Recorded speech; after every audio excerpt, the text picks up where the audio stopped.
Boa tarde, pessoal. Nós vamos continuar a segunda parte do assunto. Nós dividimos o assunto em duas partes. Primeiro fizemos sobre a colonização espanhola na América. Já fizemos a avaliação e agora vamos falar da colonização inglesa na América. Então, vamos lá. Os ingleses, como eles chegam à América, né? A descoberta de ouro feito pela colonização espanhola, ela acaba despertando a cobiça dos demais países europeus, principalmente da França, Inglaterra e Holanda. Lembram que, pelo Tratado de Tordesilhas, esses países teriam ficado de fora da exploração dos continentes americanos. Então, começa ali a exploração entre Portugal e Espanha. A Espanha logo chega, descobre ali ouro onde ela estava explorando, né, levando muita riqueza para a Europa, e isso os demais países que já estavam insatisfeitos com o Tratado de Tordesilhas, eles começam a cobiçar ainda mais o continente americano e começa também o processo de colonização dessas áreas. Era uma área muito grande, era impossível Portugal e Espanha defender essas áreas e esses outros países começaram a entrar nesse processo de colonização. Primeiro porque a questão do ouro, ela garantia, nesse momento, a política econômica desses países, que era o mercantilismo. Nós vamos falar um pouquinho ainda sobre o mercantilismo. Ele dizia o seguinte, que seria mais rico o país quanto mais metais preciosos, quanto mais ouro, prata ele conseguisse acumular no seu território. E ao acumular bastante ouro no território, levar da colônia para a metrópole, eles faziam com que o país mantivesse uma balança comercial favorável, que era bastante importante para a economia do país. E aí, dessa forma, foram estabelecidas, né, uma disputa entre os principais países europeus por essas rotas no Atlântico. Também para dominar essas rotas, os portos, né, dessas colônias que estavam sendo estabelecidas no Atlântico. Mas a colonização empreendida pelos ingleses na América, ela foi impulsionada por interesses privados e não pela iniciativa estatal.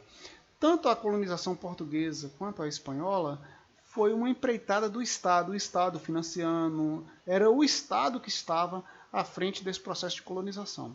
Já a colonização inglesa, não. Nós vamos ver aqui por quê.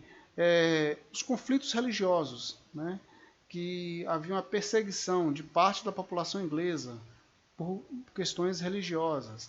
Então isso vai ser um dos motivos que vai levar as pessoas a darem início de forma privada, de forma particular, a esse processo de migração para o continente americano.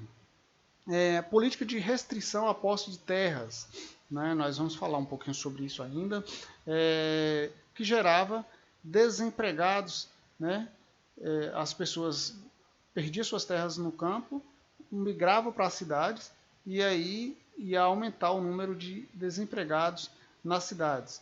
E somados a essas questões, a gente vai ter outros fatores que criaram um contingente de pessoas dispostas, né, a construir a vida e a praticar a fé em um outro lugar. Então, primeiro a gente tem que voltar um pouco e falar sobre a questão da reforma religiosa. As reformas religiosas que nós falamos no início da série, né? No início do 7º ano, nós falamos sobre a reforma. E aí, na reforma, a gente vai ter, nós vimos lá que surgiram outras igrejas cristãs, além do catolicismo, né?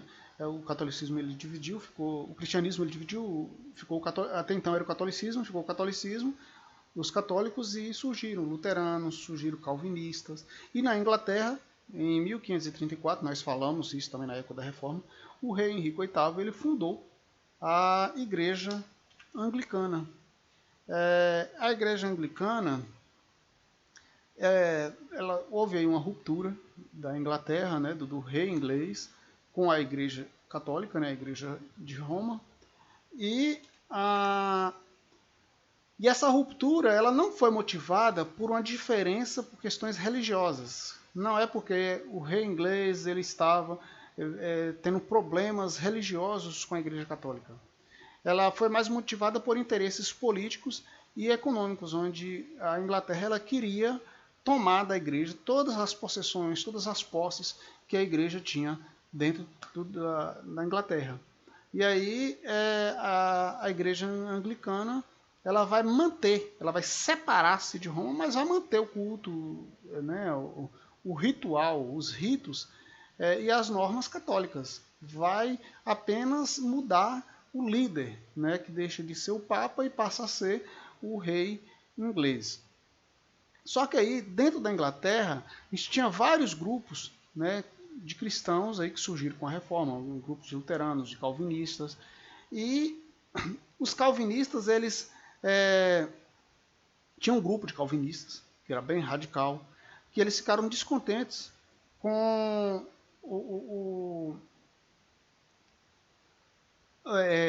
os rumos da igreja anglicana, né? O que eles chamavam de desvios católicos do anglicanismo, e passa a defender a purificação da igreja anglicana. E aí por isso essas pessoas são chamadas de puritanas, são aqueles calvinistas bem radicais que não concordavam com qualquer coisa que eles achavam que não estava certo dentro do cristianismo. E aí, só que o problema é que a partir de 1603 muda a dinastia na Inglaterra, que antes até então era a dinastia Tudor, que é a dinastia do Henrique VIII, e vem o filho dele e tal. Mas quando chega em 1603, há uma mudança de dinastia e começa aí a dinastia dos Sturts. E aí, nesse momento, essa dinastia, os reis da dinastia Sturt, eles começam a centralizar ainda mais o poder, né, reformular o governo absolutista e os ritos da igreja anglicana. E eles não vão permitir muitas dissensões religiosas, muitas diferenças religiosas. E aí os puritanos, né, que não eram da igreja anglicana, né, eles não aceitavam aqueles ritos da igreja anglicana, eles acabam sendo perseguidos, né?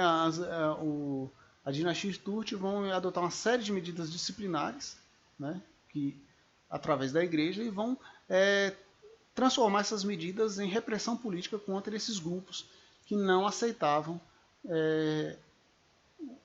o que era colocado para eles de forma na questão religiosa. Então aí os puritanos eles passam a ser encarcerados por não acatar as determinações da igreja oficial, no caso da igreja anglicana. Mas além das tensões religiosas e políticas, né, a Inglaterra também nesse momento tinha uma crescente crise social. E isso porque nos campos, né, a Inglaterra nesse momento ela estava ali surgindo as indústrias inglesas, as indústrias têxteis inglesas, que tinham como matéria-prima principal a lã de ovelhas. E aí os proprietários, aqueles que tinham mais bens, eles começam a ampliar suas áreas de criação de ovelhas e começam a demarcar, né, áreas e vão expulsando dali os pequenos camponeses que viviam naquela região, porque eles queriam cada vez mais criar mais ovelhas para produzir mais lãs e ganhar mais dinheiro. E com isso eles acabam expulsando das terras os camponeses, os pequenos camponeses. E aí essas pessoas perdem as suas terras, que tradicionalmente eles viviam naquela região, e eles acabam migrando para as áreas urbanas, né, fazendo com que houvesse um grande crescimento das cidades inglesas nesse período. O problema é que lá não havia emprego para todo mundo. Então essas pessoas chegavam lá, não tinham o que fazer, um grande número de desempregados, e, é claro, as pessoas desempregadas vão aumentar a pobreza nessas cidades. Desemprego e pobreza é igual a tensões sociais, problemas, né, revoltas desses famintos dentro das cidades. E aí a migração para a América, nesse contexto, ela passa a ser uma opção também para muitos trabalhadores ingleses. Não só aquelas pessoas que estavam sendo perseguidas por questões religiosas, mas também de muitos trabalhadores ingleses, pessoas que não estavam encontrando trabalho e que queriam ir tentar a vida do outro lado do oceano. E aí é com base nessa situação que no ano de 1620, um navio ele parte da Inglaterra com 102 pessoas rumo à América, né? Rumo ao continente americano, que eles chamavam de Novo Mundo. E aí é aí que inicia esse processo de colonização que da América do Norte, né? Onde a Inglaterra passa a partir desse momento a colonizar e que daria início aí à formação do que viria a ser futuramente os Estados Unidos. O início da colonização, como nós já vimos, ela foi uma iniciativa individual e particular, né? Porque as pessoas, por esses motivos que eu acabei de falar, motivos religiosos, motivos econômicos e motivos sociais, eles decidiram ir para o outro lado do Atlântico tentar viver lá, né? E não uma questão de uma decisão da coroa, até mesmo porque oficialmente a Inglaterra ela não tinha, né, ali uma região para colonizar como tinham os espanhóis e os portugueses através do Tratado de Tordesilhas. Mas a coroa inglesa ela acaba não ficando de fora dessa empreitada. Ela por trás da organização disso vai estar aí o governo inglês, que ele vai autorizar a Companhia de Comércio da Inglaterra a levar, né, essas pessoas, esses colonos, para a América e explorar comercialmente essas terras. E aí nós temos aqui a imagem, né, como vocês já viram, onde foram formando as colônias, que ficou conhecido como as 13 colônias inglesas, né, Geórgia, Carolina do Sul, Carolina do Norte, Virgínia, Pensilvânia, Nova Jersey, Delaware, Maryland, Nova York, Kentucky, Massachusetts. Então, o problema é que a maioria das pessoas que estavam dispostas a irem para as novas terras inglesas na América, geralmente eram agricultores, pobres, né, o desempregado das cidades, que não tinham dinheiro para custear a viagem. Né? As passagens eram 2 meses de viagem para atravessar o Atlântico. Então, é aí que surge o que ficou conhecido como a servidão temporária, que era o quê? Havia empresas e pessoas, ou pessoas ricas, que tinham interesses financeiros nesse processo de colonização, que foram lá, demarcaram terras para elas, tinham terras lá na América, e eles faziam um contrato com esses interessados pobres que queriam migrar para a América. Eles faziam um contrato que essas pessoas teriam que trabalhar gratuitamente nas terras dessas empresas ou dessas pessoas entre 4 e 7 anos, aí dependia de cada contrato, para pagar a viagem. Né? E aí essas pessoas levavam esses colonos para a América com esse contrato. Chegasse lá, eles teriam que trabalhar durante esses anos para pagar a viagem. Aí depois que esse tempo, né, que era estabelecido no contrato passava, se encerrava, o imigrante recebia terras para que pudesse cultivar e iniciar de fato sua nova vida na América. As colônias do norte e do centro. Aí a gente vai ver, né, foram formando colônias, então a gente vai ter que as colônias que ficam mais ao norte, as colônias do centro e as colônias do sul, só para ter uma noção do que a gente vai falar aqui agora.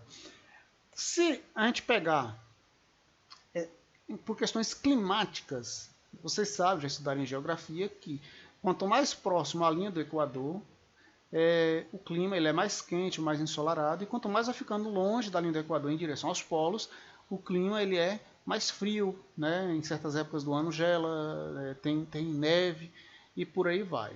Então, quando nós falamos das colônias do norte, a gente está falando de uma região que é mais fria, que passa grande parte do ano com gelos, né, no inverno. Então, como é uma região grande, igual nós temos o Brasil, que é um país imenso, essa região lá também é uma região muito grande. E aí, essas colônias que são formadas ao norte, do centro para o norte, elas vão ter algumas características diferentes das colônias do sul. Então, primeiro vamos falar das colônias do norte e do centro, né? A maior parte das 13 colônias inglesas, elas conquistaram, né, pela forma como elas foram formadas, elas conquistaram uma certa autonomia política e desfrutava também de uma relativa liberdade religiosa. Ou seja, a autonomia política é porque eles podiam se organizar da forma que eles quisessem lá na colônia, sem uma intervenção do governo inglês, da coroa inglesa. E a liberdade religiosa é que lá na Europa, nesse momento, a gente vivia esse período pós-reforma protestante, que havia muitos conflitos religiosos. Essas pessoas vão fugindo desses conflitos e estabelece ali na América do Norte uma sociedade mais tolerante às diferenças religiosas. Então, por conta disso, vai facilitar a imigração de diversos grupos religiosos. Para lá vão católicos, vão judeus, que não são cristãos, né? E vão aqueles puritanos, né? Os protestantes ligados ao calvinismo, que eram bem radicais. E aí nas colônias do norte, esses puritanos eles vão representar a maioria da população local, ou seja, a maioria das pessoas que foram viver ali eram puritanos. E aí eles vão estabelecer, essas colônias, regras morais e religiosas bastante rígidas. Inclusive, depois de estabelecidos lá, eles começaram até a perseguir pessoas que não eram calvinistas, não eram puritanas como elas. Então, como eu disse, são regiões de clima bastante frio, e aí nessas regiões, por ser regiões também de serras, né, de terrenos bem acidentados, eles criavam animais, né, chegaram lá e foram estabelecidos da seguinte forma, com base na pequena propriedade, criando animais, principalmente ovelhas, para obter matérias-primas para a produção de tecidos, né, a partir da lã. Também eles praticavam caça e pesca com fins comerciais e extraía madeiras para a construção de barcos. A venda de peles também foi muito importante para a economia dessas colônias mais ao norte. Já a agricultura ela era bastante limitada por conta das condições climáticas, né? O clima muito frio e o terreno bastante acidentado, regiões de serras. E aí por isso predominou nessa região a agricultura de subsistência, aquele tipo de agricultura que as pessoas praticam apenas para sobrevivência e não com motivação comercial, plantações para vender e gerar renda, né? Então a agricultura de subsistência é isso, apenas para o consumo próprio. Então essa agricultura de subsistência era praticada em pequenas propriedades pelas famílias, né? Pela própria família, dona da propriedade, ou por servos temporários. Ali eles cultivavam cereais e frutas que foram trazidos da Europa, como trigo, a cevada, a maçã, pêssego, e também aprenderam com os nativos outros tipos de cultura, como a cultura da batata e do milho. Já as colônias mais ao centro, né, elas eram economicamente bem parecidas, né, com as do norte, as chamadas da Nova Inglaterra. A diferença dela estava nas questões culturais e religiosas. Isso porque para a região central foram pessoas de culturas bastante diversificadas, principalmente outras pessoas que não eram inglesas, como os holandeses, suecos e alemães. Então, ali eles acabaram desenvolvendo uma cultura de tolerância, tanto religiosa quanto a tolerância cultural, bem maior do que as que aconteceram no norte, onde as pessoas eram maioria puritanas, e das colônias mais ao sul, né, as colônias do sul, que nós ainda vamos falar, que era de maioria católica.